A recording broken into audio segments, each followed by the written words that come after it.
In this video, I would like to explain how you can connect data planes, such as the Axway API Manager or an AWS gateway, to the Amplify control plane. And with that, you get API discovery and you get observability. And in this video, I would like to demonstrate that with the Axway API Manager, which is an agent-based communication with the platform.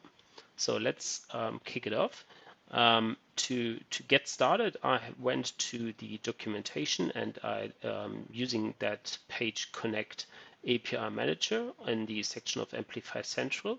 And in general, what happened is that you configure as part of the Amplify platform what we call an environment. An environment can be an AWS gateway, it can be an Azure gateway, and in that case, it is my Axway API management or my Axway API gateway. And as it is agent-based on the data plane side, which is here on the left, I will install or I will use a discovery agent and the traceability agent.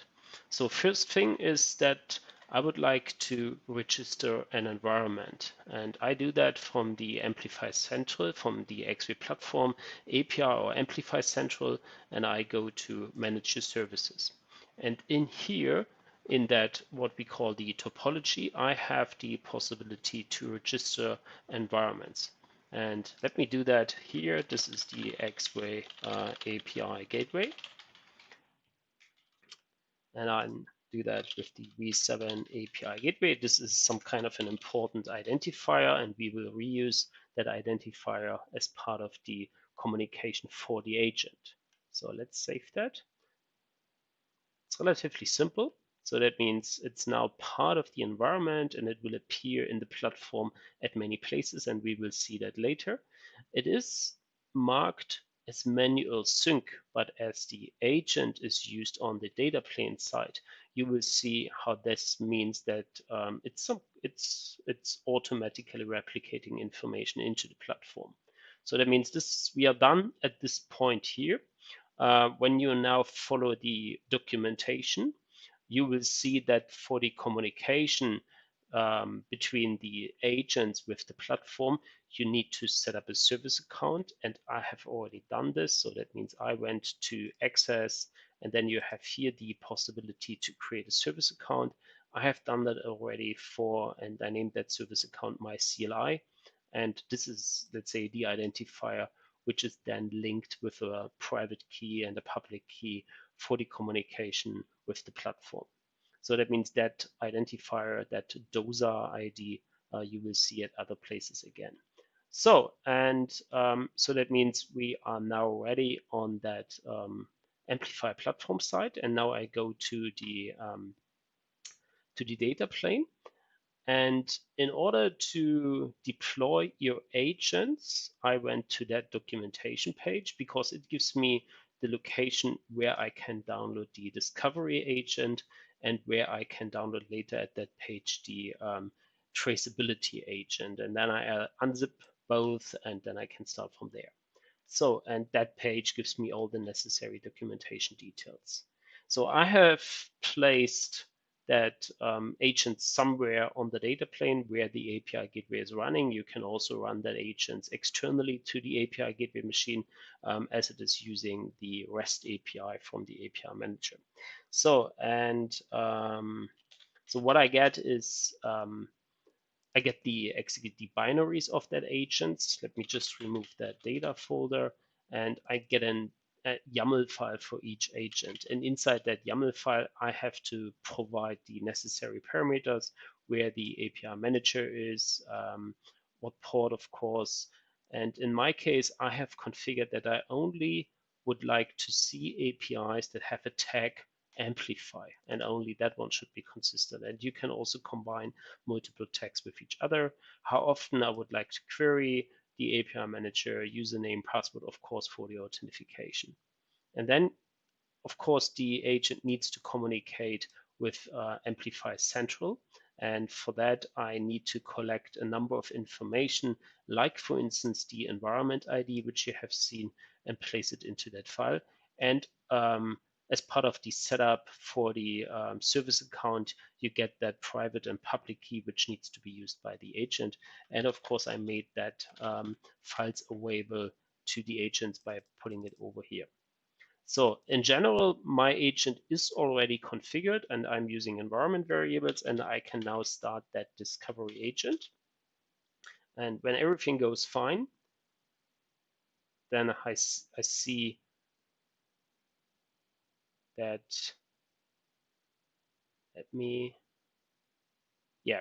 the discovery agent is now ready.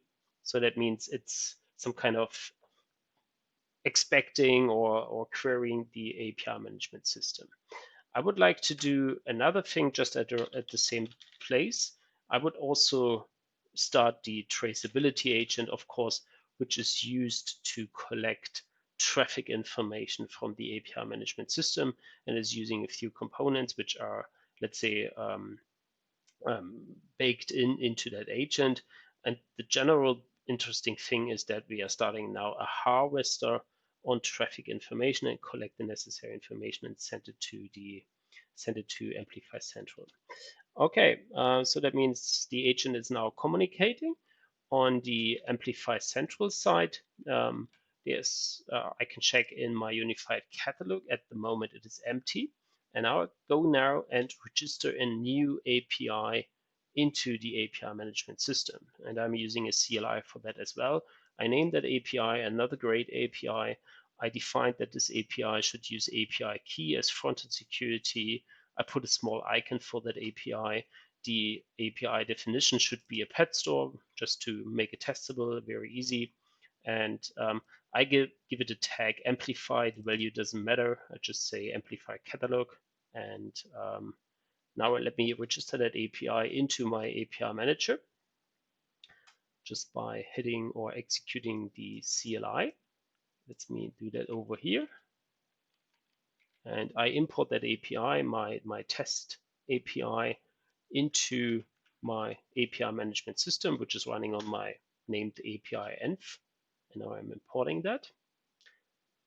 So it's creating a new API successfully created. Let's have a look if the agent is popping up. You see now the agent is responding in standard out that there's a new API found, and that API has now been registered on the Amplify catalog.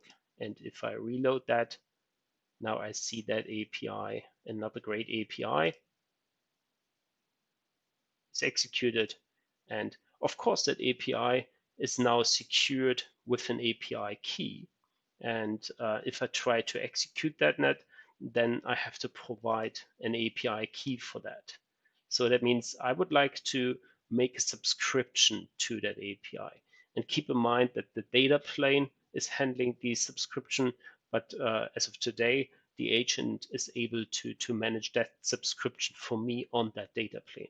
So that means I say subscribe, and the platform is realizing this is an V7 environment, and that's why it's saying to me it should be a V7 application name. And I can go now to my API management system, just log in and say API admin.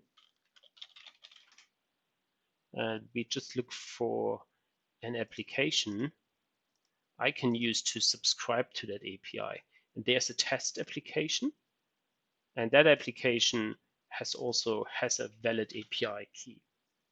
So I go now back to AMPLIFY-Central and say I would like to make a subscription request, and I would like to have that subscribed. And now that subscription request is some kind of pending. It takes a second or a moment before the subscription becomes active. So let's wait for a few moments. Review subscriptions. So it's still subscribing. There's also the possibility to make some kind of an approval in between. And I think it's now subscribed because it's at the moment it's auto approved. And that's why one subscriber for that API. And that means now I can test that API from the platform, from the unified catalog, by saying I would like to make an authorization with that API key, and now that Swagger browser here, when trying it out, and say give me all pending pets, and I prefer to use JSON.